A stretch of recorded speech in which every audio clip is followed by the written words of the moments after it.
राधे राधे। जय श्री कृष्णा। प्रिय श्रोताओं, आज रविवार के दिन आप सभी श्रवण करेंगे सूर्य नारायण भगवान की कथा।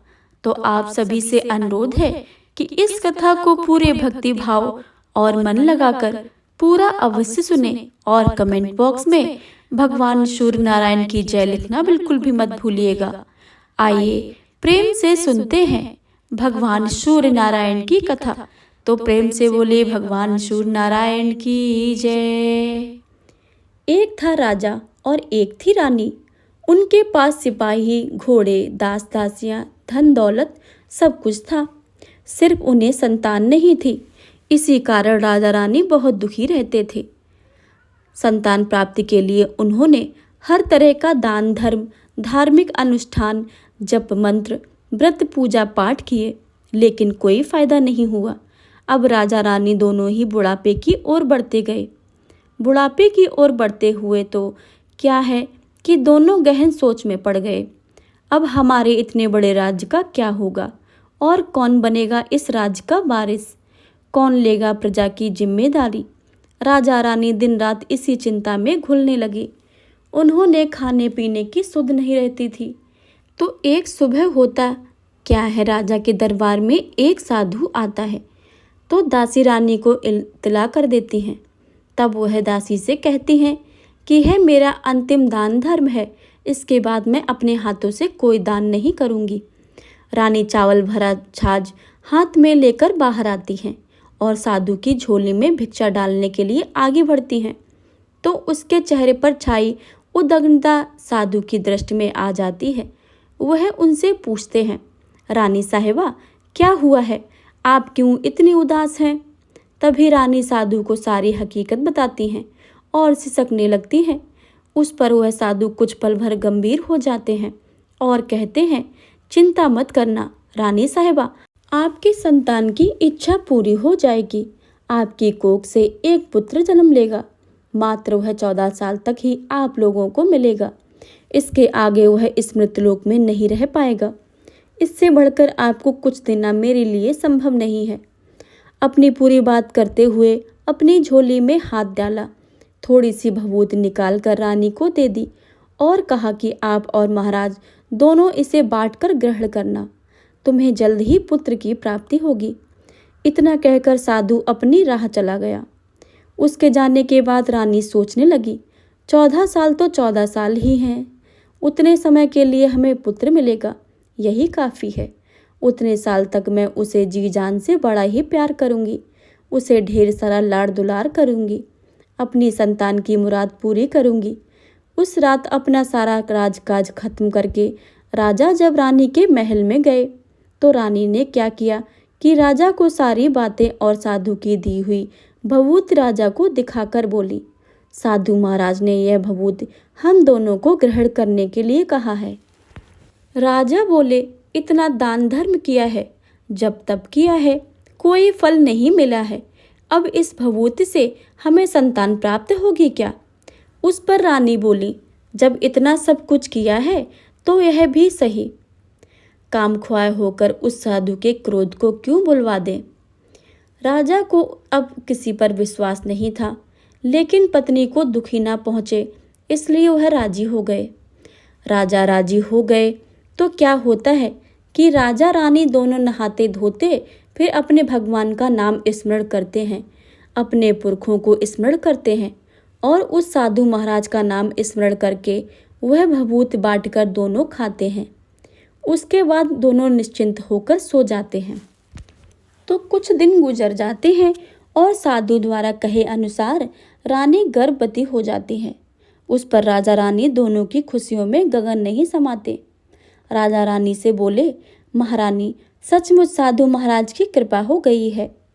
तो 9 महीने 9 दिन और 9 घंटे पूरे होकर रानी ने एक सुंदर गोरे चिट्टे पुत्र को जन्म दिया। राजा ने बड़ी धूमधाम से पुत्र का नामकरण किया। सारे राज्य में 8 दिन तक अन्न सप्त पर रखा गया, उत्सव मनाया गया। अब कुपुत्र की कुंडली देखने के लिए राज्य के सबसे विद्वान पंडित जी को बुलाया। तो कुंडली देखकर पंडित जी बड़े ही चिंतित हो गए। कहने लगे, महाराज हमारा राजपुत्र सिर्फ 14 वर्ष तक के लिए हमारे पास रहेगा। राजा को इस बात की भनक भी थी। रानी को भी साधु महाराज की बात याद थी। दोनों चुप रह जाते हैं। उसके बाद राजा और रानी बड़े लाड प्यार से बेटे की परवरिश करते हैं, उसकी हर ख्वाहिश को पूरा करते हैं। थोड़े समय के लिए ही सही, भगवान ने संतान की अपनी मुराद पूरी कर दी है। इससे वे समाधान मानते हैं। राजपुत्र दिन ही दिन बड़ा होता गया। वह जब 7 साल का हो जाता है तो राजा एक अच्छे गुरु की नियुक्ति करके उसे पढ़ाई लिखाई, राजशास्त्र, शस्त्र विद्या, घुड़सवारी इत्यादि 12 विद्याओं का शिक्षण देते हैं। जब वह सब शस्त्र विद्या में पारंगत हो जाता है और 12 साल की उम्र का हो जाता है, तब एक अच्छी सी राजकन्या खोजकर उसकी शादी कर देते हैं। तो 2 साल और बीत जाते हैं। बेटा 14 साल का हो जाता है। एक दिन राजपुत्र राजा से बोलता है, पिताजी, मैं अपना सारा राज्य घूमकर देखना चाहता हूँ। आज तक मैंने सिर्फ इस रजवाड़े के अतिरिक्त कुछ नहीं देखा है। बेटे की बात सुनकर राजा चिंतित हो जाता है, क्योंकि पुत्र का 14वां वर्ष शुरू हो जाता है। अब कोई अनहोनी होने का वक्त नजदीक आ पहुंचा था, लेकिन राजा ये बातें पुत्र को नहीं बता सकता था। वह क्या करता कि चेहरे पर खुशी लाकर बेटे से कहता, हाँ हाँ जरूर जाओ बेटा, तुम अपना सारा राज्य घूम कर देखना चाहिए। कहाँ क्या है यह सब जानना चाहिए। कल मेरे बाद तुम्ही को तो राजा बनना है। मात्र एक बात ध्यान को रखें कि तुम जहाँ भी रहो, क्या कर रहे हो, यह बात अपनी पत्नी को नहीं बताना। पुत्र कहता है, ठीक है पिताजी, आपने जो कहा है मैं वैसा अवश्य करूँगा।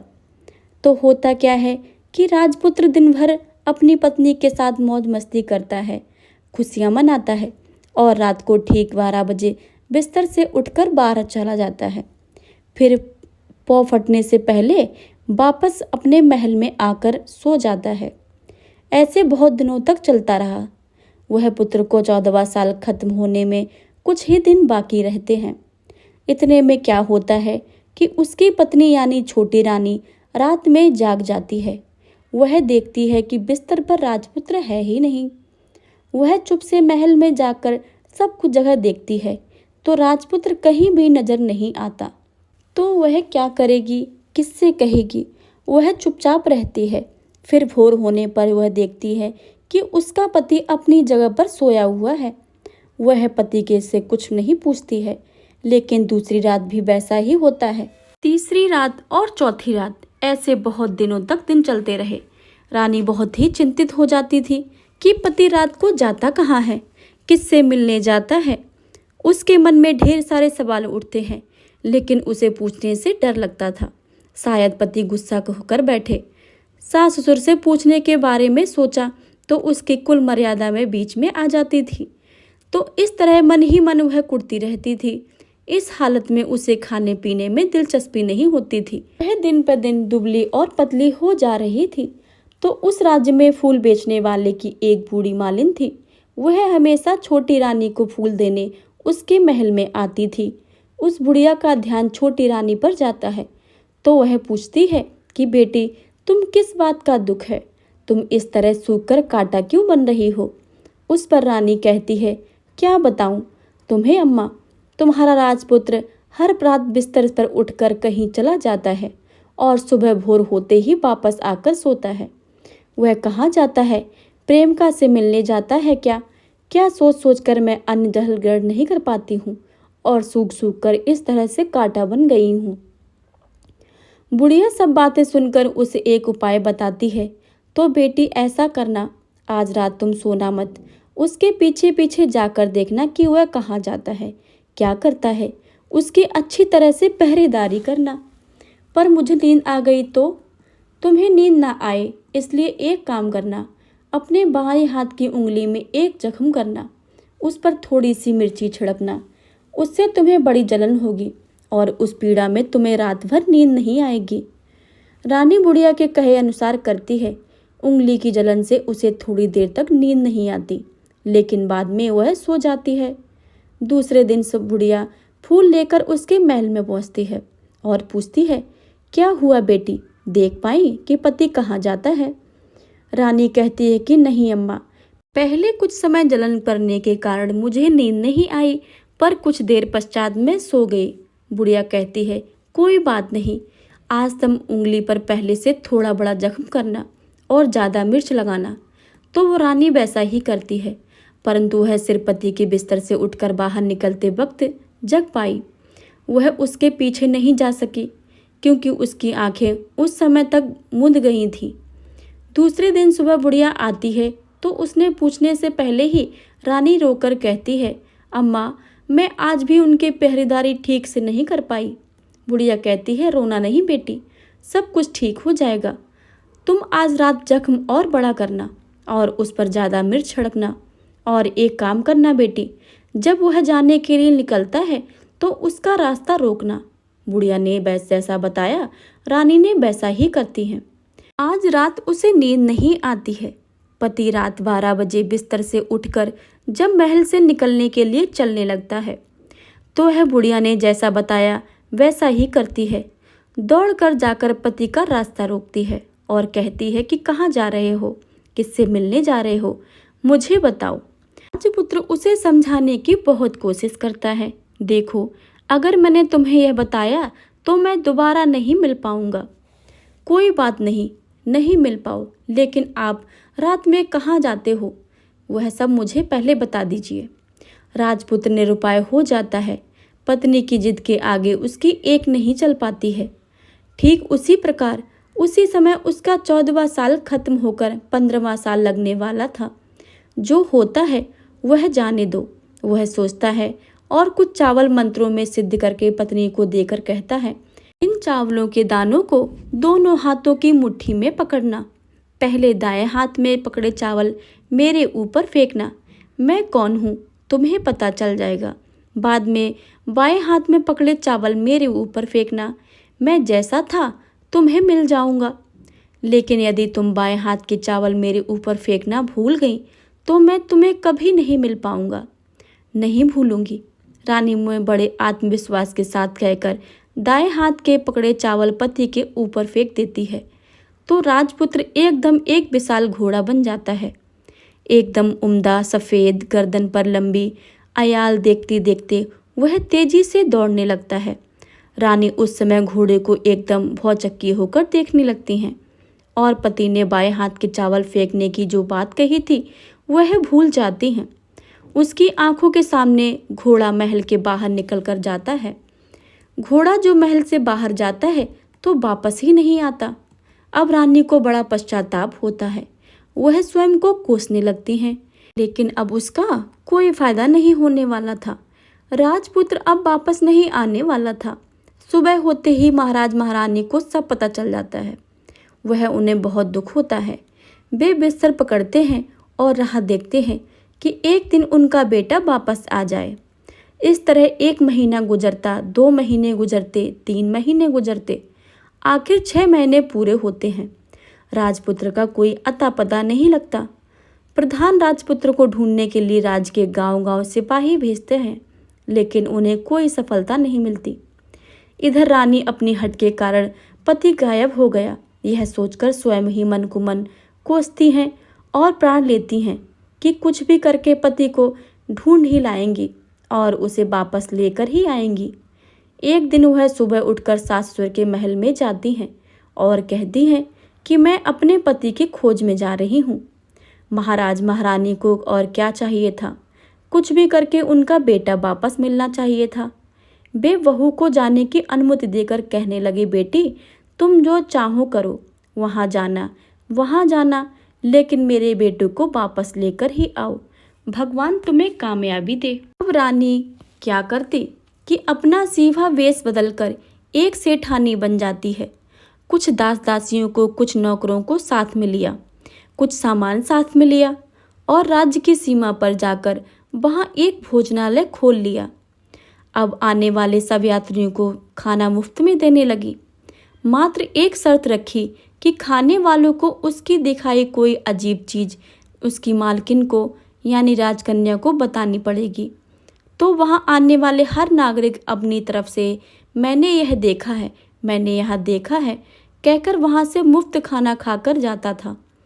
परंतु रानी को जो बात चाहिए थी वह अभी तक नहीं मिली थी। ऐसे ही कुछ दिन बीत गए तो इधर क्या होता है कि रानी के महल फूल लेकर जाने वाली बुढ़िया से एक बेटा और एक बहू थे। उनका एक छोटा बेटा था, यानी बुढ़िया का एक पोता था। तो बेटा और बहू सुबह शाम काम के लिए निकलते थे, तो पोते को संभालने की जिम्मेदारी बुढ़िया की ही रहती थी। बुढ़िया दिन भर पोते को संभालती थी। एक दिन क्या होता है कि बुढ़िया को पान खाने की आदत थी, तो पान लगाने के लिए चूना चाहिए था। उसे तैयार करने के लिए सीपियाँ लेकर आई। इन सीपियाँ भूनने के लिए गोबर के कंडे चाहिए थे। कंडे इकट्ठा करने के लिए वह बांस की टोकरी लेकर चरवाहे के मैदान में गई। वहाँ बहुत सारे कंडे थे। उन्हें जमा करते करते उसे घर आने में अंधेरा हो गया। इस ओर शाम होते होते ही काम से वापस बेटा बहू घर पहुँचे तो देखा कि बच्चा घर पर अकेला है और रो रहा है। वे दोनों गुस्से से लाल पीले हो गए। इतने में बुढ़िया घर आ पहुंची। बेटा ने पूछा, पोते को घर पर अकेला छोड़कर कहाँ गई थी? बुढ़िया बताने लगी कि मैं गोबर के कंडे इकट्ठे करने गई थी। इस पर बेटा बोला, दोबारा बच्चे के अकेला घर पर यदि छोड़कर जाओ तो मैं तुम्हें बहुत पीटूंगा। बुढ़िया कहने लगी, नहीं बेटा, फिर कभी ऐसा नहीं करूंगी। लेकिन दूसरे ही दिन बुढ़िया वह बात भूल गई और फिर चरवाहे के मैदान में कंडे इकट्ठा करने चली गई। शाम को जब बेटा बहू काम से वापस लौटे तो देखा कि बच्चा घर पर अकेला है और रो रहा है। अब उसके बेटे की सहन शक्ति खत्म होने लगी और बुढ़िया के वापस आने पर उसे घर से निकाल दिया। बुढ़िया रात भर घर के बाहर अंधेरे में बैठी रही और सुबह होते ही हाथ में टोकरी लेकर कंडे इकट्ठे करने लगी। उस दिन उस कंडे में इकट्ठा करने का मानो पागलपन सवार था। कंडे इकट्ठा करते करते कब अंधेरा छा गया उसे मालूम ही नहीं चला। उसे जब ध्यान आया तो गांव का रास्ता भी ठीक से नहीं दिख रहा था। वह अंधेरे में आंखें फाड़ फाड़ कर देखती देखती किसी तरह आगे निकल पड़ी। तो क्या होता है कि एक कपिला गाय छन छन की आवाज़ करते, गले की घंटी बजाते ठुमक ठुमक कर उस मैदान पर आ जाती हैं। उसे देखकर बुढ़िया सोचने लगती है कि इस गाय के पीछे पीछे जाऊंगी तो गांव में पहुंच जाऊंगी। तब बुढ़िया उसके गाय के पीछे पीछे जाने लगी। वह गाय क्या करती है कि उस मैदान से लेकर एक एक करके 6 मैदान पार करती है। आखिर में वह 7वें मैदान पर पहुंचती है। तो क्या होता है कि उस मैदान पर एक बड़ा सा पत्थर है। गाय जाकर उस पत्थर को अपना सींग मारती है। सींग मारा तो वह पत्थर टूट जाया और पाताल में नीचे जाने की सीढ़ियाँ दिखने लगी। तब वह गाय उन सीढ़ियों से नीचे जाने लगी। बुढ़िया भी यह सब देखती रही और झट जाकर गाय की पूँछ को पकड़ लिया। पूँछ पकड़कर वह गाय के साथ नीचे पाताल में पहुंच गई। पाताल में पहुंचते ही तुरंत गाय की पूँछ छोड़ दी और इधर उधर देखने लगी। वहीं से बुढ़िया ने देखा कि पाताल में सब जगह जगमगाहट थी। दिया दीपक जल रहे थे और तेज रोशनी गाय के ऊपर पड़ती है और वह अद्भुत घटनाएं घटने लगती हैं। गाय के नीचे जाते ही उसके गले में अपने एक सकाल पड़ जाती है और छम छम करके कोई दुधाड़ी से गाय का दूध दोहने लगता है। लेकिन जो भी कोई वह कर रहा है वह मात्र दिखाई नहीं दे रहा है। बुढ़िया बहुत घबरा गई। कहाँ आकर फंस गई हूँ, यह सोचने लगी और वहाँ छिप जाने के लिए जगह ढूंढने लगी। लेकिन उसे कहीं भी जगह नहीं मिली। हर जगह उजाला ही उजाला था। तो वह एक कोने में खड़ी रहकर और सब कुछ सामने हो रहा था वह चुपचाप देखने लगी। कुछ पल के बाद वह झट से एक उम्दा सफ़ेद घोड़ा आया। वहाँ 2 कुंड थे। उसमें से एक कुंड में उस घोड़े ने छलांग लगाई और ऊपर आ गया। अब उसे राजपुत्र का रूप प्राप्त हो गया। राजपुत्र बनने के बाद उसने दूसरे कुंड में पानी में स्नान किया। वहाँ रखे नए कपड़े पहने। नज़दीक ही एक सुंदर पलंग था, उस पर आकर बैठ गया। उसके सामने अपने आप 5 पकवानों की थाली आ गई। दूध की एक प्याली आ गई। पान सुपारी आ गया। उसके सामने एक दिया जलता रहा। राजपुत्र ने खाना खाया, दूध पिया, पान सुपारी खाया और बिस्तर पर लेट जाने से पहले सूर्यदेव का स्मरण करके अपने सलते दिए से पूछा, दिए दिए दीपंकर, मेरा माता पिता क्या कर रहे हैं? दिया बताने लगा, बेटे के शोक में डूबे हैं। राज कौन संभाल रहा है? राज्य प्रधान संभालता है। मेरी पत्नी क्या करती है? उसने चौराहे पर भोजनालय शुरू किया है और आते जाते लोगों से वह नई खबरों के बारे में पूछती है। दिए के है कहते ही राजपुत्र कहता है, ठीक है। उसके बाद वह सो गया। बुढ़िया कोने में खड़ी रहकर यह सब देखती रही। ऐसी अद्भुत घटना उसकी जिंदगी में पहली बार देखी है। उसे अंदर ही अंदर चुलबुलाहट होने लगी और भूख प्यास भूल गई और आगे क्या होता है कि उत्सुकता में देखने लगती है। लेकिन उसके बाद कुछ ऐसी घटनाएं घटती हैं। रात गुजर हुई और सुबह हो गई। सुबह होने पर पलंग पर सोया राजपुत्र उठा और फिर से पहले कुंड में छलांग लगाई तो वह फिर से घोड़ा बनकर कुंड से बाहर आ गया। बाहर आते ही वह तेजी से उस पाताल नगरी से बाहर निकल गया। लेकिन वह कहाँ गया, बुढ़िया को कुछ पता नहीं चला। उसके बाद पिछली रात की तरह कोई उस गाय का छमछम करके दूध दोहने लगा। जैसे ही दूध दोहना खत्म हुआ, उसके गले की साकर अपने आप खुल गई और वह तेजी से ऊपर आने वाली सीढ़ियों के ऊपर भागने लगी। गाय को देखते देखते बुढ़िया सोचने लगी कि अब गाय के साथ यहाँ से ऊपर जाना ही समझदारी है, नहीं तो कोई मुसीबत आकर मेरे ऊपर टपक जाएगी। झट से उसने गाय की पूंछ पकड़ ली और गाय के साथ ही ऊपर आ गई। गाय जब मैदान में पहुंची तो उस सुरंग का रास्ता अपने आप भी बंद हो गया और उसके मुंह का एक बड़ा सा पत्थर पूर्ववत खड़ा हो गया। ऊपर आकर वह जंगल की ओर निकल गई तो इधर बुढ़िया एकदम बावली सी हो गई। उसने पाताल नगरी में जो कुछ देखा वह जल्द से जल्द किसी को बताने के लिए उतावली हो उठी। उसे एकदम याद आया कि नगर की सीमा पर कोई औरत भोजनालय चलाती है और नई बात बताने वाले को अच्छा खाना पीना मुफ्त में देती है। वह सोचने लगी, क्यों ना मैं यह बात उस औरत को जाकर बताऊं। यदि उसे यह बात पसंद आई तो बाकी जीवन खाने पाने की झंझट से मुक्ति मिल जाएगी। बुढ़िया ने मन में तय किया और तुरंत उस भोजनालय के द्वार पर टंगे नगाड़े के सामने खड़ी हो गई और जोर जोर से नगाड़ा बजाना शुरू कर दिया। नगाड़े की इस तरह सुनकर मालकिन यानी छोटी रानी मन में प्रसन्न हो जाती हैं कि शायद कोई बड़ी बात लेकर यहाँ आया है। रानी सिपाहियों को आदेश देती हैं, जाइए और जो कोई आया है उसकी अच्छी खातिरदारी कीजिए। आदेश पाते ही सिपाही नीचे दौड़ गए तो एक बुढ़िया नगाड़ा बजा रही थी। उन्होंने पूछा, क्यों रे बुढ़िया, क्या हुआ, क्यों नगाड़ा बजा रही है? बुढ़िया बोली, कुछ नहीं बेटा, यहाँ खाना मिलता है ना, इसलिए आई हूँ। खाना चाहिए, मिलेगा, लेकिन तुझे कोई नई बात बतानी पड़ेगी। हाँ बताऊंगी, एक बात मालूम है मुझे। इस पर सिपाही उसे अंदर लेकर अपने मालकिन का आदेश था कि कोई बूढ़ा बुजुर्ग वहाँ आए, उनके साथ अच्छी तरह पेश आना है, उनका अच्छा आदर आतिथ्य करना है। तो सिपाहियों ने इस बुढ़िया का भरपूर आदर आतिथ्य किया। उसे बड़ी सी थाली भरकर व्यंजन परोसते हैं। बुढ़िया कुछ दिनों से भूखी थी, वह खाने पर टूट पड़ी। खाना खाने के बाद सिपाहियों ने उसे नई साड़ी पहनने को दी। उसके बाद उसे लेकर रानी के पास गए। बुढ़िया और रानी ने तुरंत एक दूसरे को पहचान लिया। बुढ़िया बोली, बेटी तुम? और रानी बोली, अम्मा तुम? बड़ी देर तक दोनों भांति भांति की बातें करती रही। आखिर कुंवारिन बुढ़िया से कहने लगी, अम्मा आप बताओ, तुमने क्या बात नहीं देखी है? नई बात? मैंने कोई नई बात नहीं देखी है। वह तो मेरे पास तुम्हारे देने के लिए खाने के पैसे नहीं थे, इसलिए मैंने झूठ बोला और नगाड़ा बजाया। रानी ने कहा, अम्मा घबराना नहीं, मैं किसी को तुम्हारा नाम नहीं बताऊंगी।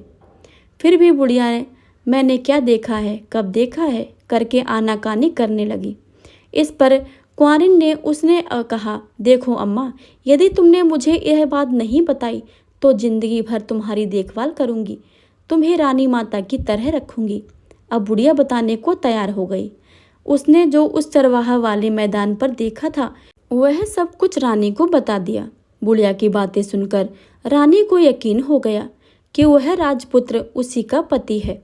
वह तुरंत बुढ़िया से कहने लगी, अम्मा मुझे उस जगह पर ले चलो। नहीं बेटी, वह पाताल राज्य है, सांप हैं, यदि किसी ने तुम्हें देख लिया तो तुम्हारी जान खतरे में पड़ सकती है। लेकिन रानी उसकी एक ना सुनती, उसे उसी जगह ले जाने के लिए हट करने लगी।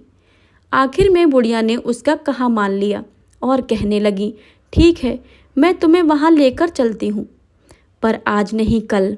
वहाँ जाना है तो शाम को ही जाना होगा। तो दूसरे दिन दोपहर को रानी बुढ़िया के साथ उस मैदान पर गई और एक जगह छुपकर गाय के आने की राह देखने लगी।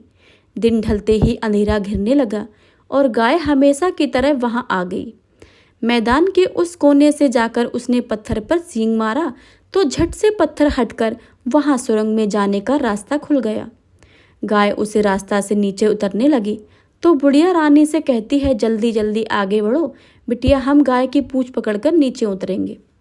तो दोनों गाय की पूंछ पकड़कर नीचे उतर गईं। बुढ़िया पहले जिस कोने में छिपी थी उस कोने में छिप गई। अब नीचे सब कुछ पहले जैसे घटित हो रहा था। गाय के गले में अपने आप साकड़ पड़ गई और अदृश्य रूप में उसका दूध दूहने लगा। एक सफ़ेद उम्दा घोड़े ने आकर एक कुंड में छलांग लगाई तो राजपुत्र के रूप में ऊपर आया। वह राजपुत्र दूसरे कुंड में नहाने लगा। बाद में उसके सामने खाने की थाली आ गई, दूध की प्याली आ गई, पान बीड़ा भी आ गया। राजपुत्र सब ग्रहण करके सोने के लिए पलंग पर गया तो सोने से पहले सूर्यदेव का स्मरण करने कर दिए से पूछने लगा, दिए दिए दीपांकर, मेरे माता पिता क्या कर रहे हैं? तो दिया कुछ जवाब नहीं देता, बल्कि वह बुझने लगता है। तब राजपुत्र का कुछ अघटित हुआ, इसका संदेह हुआ। वह उदास हो गया और जो कुछ हुआ है वह जाने दो, ऐसा सोचकर सोने के लिए बिस्तर पर लेट गया। अब रानी का संयम छूट गया।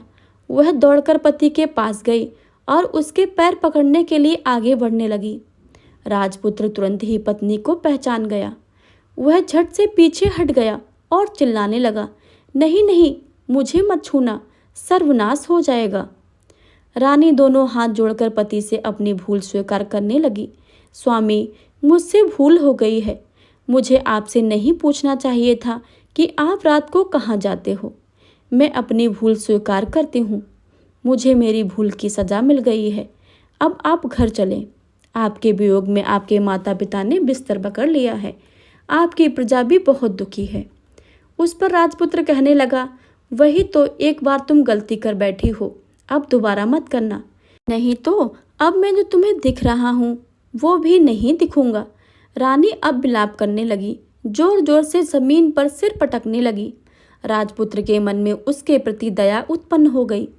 वह उससे कहने लगा, यदि तुम मुझे पाना चाहती हो तो तुम एक काम करना पड़ेगा।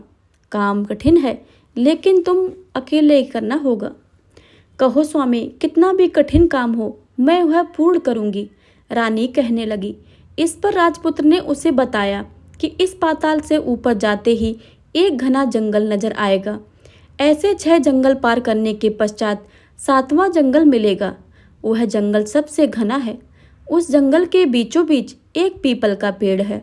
उसके आसपास की जगह पत्ते, फंदे, जटाएं, कांटे इत्यादि से ढक चुकी हैं। वहाँ बाघ, शेर, सांप, भालू सभी धमा चौकड़ी में बैठते हैं। तुम्हें उन सब को भगाकर वह जगह साफ करनी होगी। उसकी गोबर से लिपाई पुताई और उसको पवित्र बनाना होगा। रंगोली से सजाना होगा। उसके बाद वहाँ धूप कपूर अगरबत्ती जलानी होगी। फूल कुमकुम से पेड़ के तनों की पूजा करनी होगी। दूध दही से बने चावल का भोग चढ़ाना होगा। ये सब तुम्हें दोपहर को 12 बजे के बाद पहले ही करना पड़ेगा। 12 बजने के समय तुम्हें उस जगह पर बैठकर सूर्य भगवान का ध्यान करना। ठीक 12 बजे सूर्य भगवान का रथ वहाँ उतरेगा। वे सब वहाँ देखकर खुश हो जाएंगे और कहेंगे कि जिस किसी ने यह सब किया है उसे मैं मन चाहा फल दूंगा। तो तुम सामने जाकर उनके रथ के दाहिना घोड़ा मांगना, मैं तुम्हें मिल जाऊंगा। इतनी बात कहकर राजपुत्र अपने पलंग पर सो गया और छोटी रानी भोर होने की राह देखने लगी। भोर होते ही वह बुढ़िया के साथ गाय की पूंछ पकड़कर ऊपर आ गई ऊपर आने के बाद वह बुढ़िया से कहने लगी, अम्मा अब मैं अकेली ही आगे जाऊंगी, तुम भोजनालय वापस जाओ। वह जंगल में जाकर राजपुत्र की बताई जगह ढूंढने लगी और स्वयं आरी से वह सब जाग साफ करने लगी। बाद में राजपुत्र ने जैसे बताया वैसी लिपाई पुताई करके वापस आ गई। दूसरे दिन पौ फटने से पहले उठी और जंगल में उस जगह पहुंची। वहां जाकर इत्र गुलाब का पानी छिड़क कर वह जगह सुगंधित की, धूप अगरबत्ती जलाकर उसे पवित्र किया और पूजा की सब सामग्री वहां तैयार रखकर सूर्य भगवान का ध्यान करने बैठ गई। जैसे ही पति ने बताया कि दोपहर को ठीक 12 बजे सूर्य भगवान का रथ उस पीपल के पेड़ पर आकर रुकेगा। सूर्य भगवान ने जब रथ से नीचे देखा तो सुगंधित वातावरण देखकर वे बहुत प्रसन्न हो गए। फिर वे बोले, जिस किसी ने यह काम किया है यह आकर मुझसे कोई वरदान मांग ले और मैं उसे दे दूंगा। रानी ने जब यह शब्द सुनते ही वह तो बिना समय गवाए दौड़कर उनके सामने आ गई और उनको साष्टांग नमस्कार करके बोली, भगवान मैं वही हूँ, मैंने ही इस जगह को साफ किया है। अच्छा तो तुम जो चाहिए वह मांगो। भगवान मुझे आपके रथ का दाहिना घोड़ा चाहिए। सूर्य भगवान बोले, नहीं नहीं, मैं तुम्हें कुछ और भी दे सकता हूँ, लेकिन यह घोड़ा नहीं दे सकता। मेरे रथ के 12 घोड़े हैं, तुम चाहो तो कोई और घोड़ा मांग लो, लेकिन यह दाहिना घोड़ा नहीं, वह मैं तुम्हें नहीं दे सकता हूँ। छोटी रानी ने एक नहीं सुनी, वह सूर्यदेव से एक बात कह रही थी, वही दाहिना घोड़ा दे दीजिए, नहीं तो मैं आपके पैरों में गिरकर अपनी जान दे दूंगी। सूर्यदेव धर्म संकट में पड़ गए। उन्होंने वचन दे दिया था, अब अपने वचन से पलट गए तो नहीं हो सकते थे। ठीक है, दिया तुम्हें घोड़ा, सूर्यदेव ने कहा। फिर एक बात और भी कही, देखो मैंने तुम्हें घोड़ा तो दिया है, लेकिन वह तुम्हें यहाँ नहीं मिलेगा, तुम्हें उसे पाताल में जाकर ही लाना होगा। रानी बोली, पाताल में? मैं क्या भगवान, मैं उन्हें पाने के लिए कहीं भी जा सकती हूँ। रानी को वचन सुनकर सूर्यदेव अपने मार्ग में चले गए और इधर रानी जंगल से अपने भोजनालय में आ गई। फिर वह बुढ़िया को लेकर उस मैदान पर आ गई। जल्दी ही शाम हो गई। शाम होते ही वहाँ एक गाय आई। उसने सींग मारकर तुरंत सुरंग को बना दिया और नीचे उतरने लगी। रानी और बुढ़िया जल्दी जल्दी उसके पूंछ पकड़कर नीचे उतर आईं। नीचे पाताल में सब घटनाएं पहले की तरह घटने लगी। घोड़े का एक कुंड में नहाकर राजपुत्र बन जाना, नहा धोकर पलंग पर बैठ जाना, तो उसने थाली खाने की, दूध की प्याली आना, पान बीड़ा आना। लेकिन आज एक बात नहीं घटी। आज 2 थाली, 2 दूध की प्याली, 2 पान के बीड़े उसके सामने आए। वह कुछ नहीं बोला। उसने हिस्से की थाली खाकर, दूध पीकर और पान बीड़ा चबाकर वह सोने चला और हमेशा की तरह दिए से पूछने लगा, दिए दिए दीपांकर, मेरे माता पिता क्या करते हैं? दिया ने बताया, वे दोनों बहुत शोक से मरने की स्थिति में पहुंच गए हैं। ऐसा झट से उसकी आंखों से आंसू टपकने लगे। फिर वह पूछने लगा, दिए दिए दीपांकर, मेरा राज्य कौन चला रहा है? तुम्हारा राज्य प्रधान चला रहा है और सब कुछ हड़प चुका है। वह प्रजा पर बहुत अत्याचार कर रहा है। सुनकर राजपुत्र को बहुत गुस्सा आया। वह गुस्से से अपने मुट्ठी भींचने लगा। वह पूछने लगा, दिए दिए दीपांकर, मेरी पत्नी क्या कर रही है? अब दिया कुछ नहीं बोला, चुप रहा। अब रानी का संयम जवाब दे गया। वह दौड़कर पति के गले लग गई। अब मैं तुम्हें मिल गई हूँ, राजपुत्र कहने लगा। सच कहते हो? आप फिर से सा घोड़ा तो नहीं बन जाओगे? नहीं नहीं, दोबारा घोड़ा नहीं बनूंगा। मैं तुम्हें जो इतने सारे संकट कष्ट उठाए हैं मुझे पाने के लिए, इसलिए सूर्यदेव ने मुझे सदा के लिए घोड़े के जन्म से मुक्त कर दिया। राजपुत्र ने बड़े प्यार से कहा और उसे गले लगाया। उसके पोछे आंसू पोछे और कुछ देर के पश्चात भोर हो गई तो गाय की श्रृंखला टूटकर उसे ऊपर भूलोक जाने लगी। रानी, राजपुत्र और बुढ़िया उसके पूंछ पकड़कर ऊपर आ गए। ऊपर आने पर वे सीधे भोजनालय में पहुंचे। वहां का सारा सामान लोगों में बांट दिया और उसका ताला लगाकर अपने राज्य में लौट गए। राजपुत्र वापस आता और उसके तेवर देखकर प्रधान घबरा गया। राजपुत्र ने उसे बंदी बनाकर कैद खाने में डाल दिया और राज्य का बागडोर अपने हाथों में ले ली। उसके बाद वह अपने माता पिता को मिलने उनके महल गया। तब राजपुत्र को क्या दिखता है कि उसके माता पिता उसके शोक में अस्थिर पंजर बन गए हैं। पुत्र को वापस आया देखकर मरणासन राजा रानी की आंखों से आंसू टपक टप बहने लगे। इन दोनों ने पुत्र को गले लगाया, उसे प्यार से सहलाया। इतना होने के बाद उनके सेहत से एकदम सुधार आने लगा। वे अब बिस्तर से उठकर बैठ गए, पुत्र को आशीष देने लगे। राजपुत्र के आने की खबर तुरंत राज्य में फैल गई। प्रजा खुशी से फूली नहीं समाई। प्रजाजन राजमहल के सामने इकट्ठे हो गए। राजपुत्र ने भी उन्हें दर्शन दिए और आज से उन्हें कोई दुख नहीं पहुंचाएगा, ऐसा वचन दिया। अब राजा अपने पुत्र का राज्याभिषेक करके उसे सिंहासन पर बिठाता है और बहू को महारानी का दर्जा देता है और स्वयं अपनी पत्नी के साथ ईश्वर स्मरण के लिए खुशी खुशी दिन बिताता है। महाराज बना राजपुत्र अच्छी तरह से राज चलाने लगा और अपनी पत्नी के साथ सुख और शांति से जीवन बिताने लगा। उस बुढ़िया को रानी ने अपने ही पास रख लिया, उसकी अच्छी तरह से देखभाल करने लगी। बुढ़िया और उसके बुढ़ापे के दिन खुशी से गुजर गए।